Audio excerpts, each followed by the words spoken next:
It is time now to show you some of this morning's headlines. The International Business Times reports Microsoft is sitting on billions of dollars in profits. The software giant reveals in a filing with the Securities and Exchange Commission that it's keeping $92 billion in some offshore accounts to avoid paying $29 billion in taxes to the U.S. government.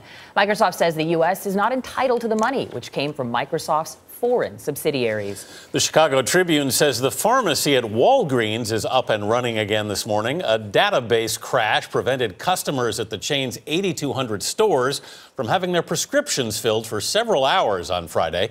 A company spokesman says the outage occurred during a routine system update. The Albuquerque Journal says the University of New Mexico is suspending coach Kit Vela and members of her women's soccer team for 1 week following an apparent hazing incident. 2 freshman players were treated at the hospital for excessive alcohol consumption last weekend. 2 others quit the team after being forced to strip, only to have liquids tossed at them. Vela says she takes full responsibility for her team's actions and, quote, intends to learn from this. It's interesting because parents of 2 of the freshmen, we don't know which 2, have now come out and said they don't think anything was intentionally maliciously done to their kids. Yeah. So it'll be interesting to follow this one. It's interesting to see how the schools feel they have to protect themselves, though, in these cases.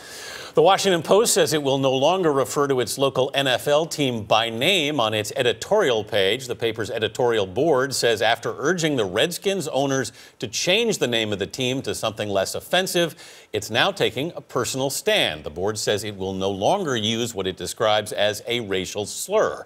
The rest of the paper will continue to use what it says is, quote, the R word. And the New York Post says Life did more than just imitate art during a rehearsal of the Nicki Minaj song Anaconda. A 6-foot-long boa constrictor slid on stage and bit one of Minaj's backup singers Friday as they fine-tuned the act for this weekend's Video Music Awards. The singer was treated at a hospital. Boa constrictors are not poisonous, but a bite can lead to an infection. You know, they're saying they're still not sure if this snake should be part of the live performance.